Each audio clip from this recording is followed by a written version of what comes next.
दोस्तों, जिंदगी में हार सिर्फ तब होती है जब इंसान खुद हार मान लेता है। और इस बात को सच कर दिखाया है एक ऐसे इंसान ने जिसे कभी रिजेक्ट किया गया सिर्फ उसकी आवाज़ के लिए, नज़रअंदाज किया गया उसकी हाइट और चेहरे के लिए, लेकिन आज वो इंसान सदी का महानायक है। ये कहानी है अमिताभ बच्चन जी की, एक ऐसे इंसान की जिनका जीवन एक फिल्म से भी ज़्यादा ड्रामेटिक है, जहाँ स्ट्रगल है, हार्ट ब्रेक है, मौत से टकराव है और फिर एक जबरदस्त कमबैक भी। अमिताभ बच्चन जी का जन्म 11 अक्टूबर 1942 को इलाहाबाद, प्रयागराज, उत्तर प्रदेश में हुआ। उनके पिता हरिवंश राय बच्चन एक फेमस हिंदी पोएट थे और माँ तेजी बच्चन एक समाज सेविका थी। दोस्तों, उनका असली नाम था इकबाल श्रीवास्तव, जो फ्रीडम मूवमेंट से प्रभावित था, लेकिन बाद में उनका नाम पड़ा अमिताभ, जिसका मतलब है ऐसी रोशनी जो कभी ना बुझे। उन्होंने अपनी स्कूलिंग शेरवुड कॉलेज नैनीताल से की और ग्रेजुएशन दिल्ली यूनिवर्सिटी के केकोरी मल कॉलेज से की। ब्रिलियंट स्टूडेंट, स्टेज एक्टर, लेकिन अंदर एक फेमस एक्टर बनने का जुनून पल रहा था। अमिताभ बॉम्बे आए थे सपना लेकर रेडियो अनाउंसर बनने का, लेकिन ऑल इंडिया रेडियो ने उनकी आवाज को रिजेक्ट कर दिया।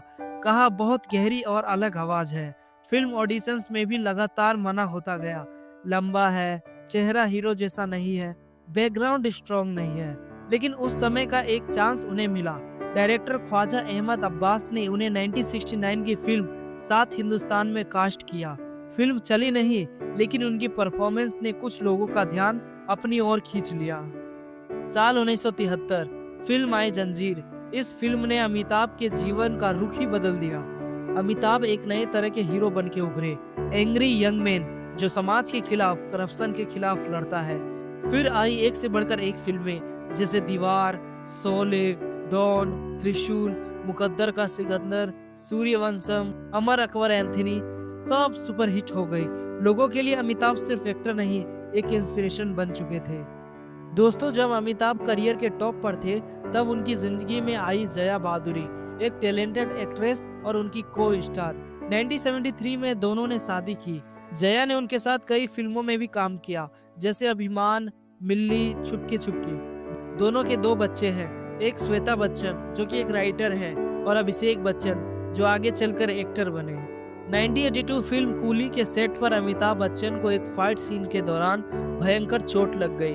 उनका लीवर फट गया, मैसी ब्लड लॉस हुआ, वो क्लिनिकली डेड क्लियर हो गए, लेकिन उनका जीवन बच गया पूरी देश के लोगों की दुआओं से।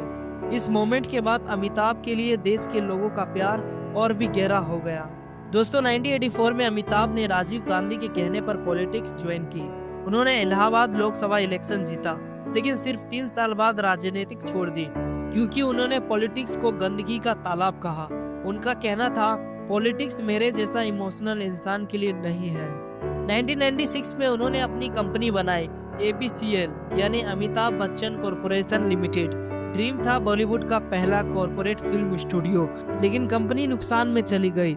अमिताभ के पास पैसे तक नहीं बचे थे, घर गिरवी था, कर्ज का बोझ था और मीडिया ने ये तक कह दिया कि अमिताभ खत्म हो चुके हैं। लेकिन ये आदमी जब भी गिरा, वापस उठता गया। साल 2000 एक नई रोशनी के साथ उनकी जिंदगी में आया कौन बनेगा करोड़पति। लोगों ने कहा, टीवी पर कौन देखना चाहेगा अमिताभ बच्चन को, लेकिन पहली बार जब उन्होंने कहा लॉक किया जाए, तो पूरी कंट्री का दिल जीत लिया। केबीसी ने उनका इमेज रिवाइव किया, फाइनेंशियल कंडीशन को सुधारा और उनकी एक्टिंग जर्नी भी फिर से चालू हो गई। अमिताभ बच्चन आज सिर्फ एक्टर नहीं, एक इंस्टीट्यूशन है। उनके नाम पर 203 प्लस अवार्ड्स हैं, पद्मश्री, पद्म भूषण, पद्म विभूषण मिल चुके हैं। हर जनरेशन उन्हें जानता है, चाहे वो 5 साल का हो या 75 साल का। अमिताभ आज भी हर सुबह 5 बजे उठकर काम करते हैं। उनकी डिसिप्लिन, मेहनत और लगन हर यूथ के लिए एक मिसाल है। उनकी कहानी से हमें ये सीखने को मिलता है कि जिंदगी में कितनी भी बार गिरा जाए, लेकिन अगर इरादे मजबूत हो तो हर आदमी एक लेजेंड बन सकता है।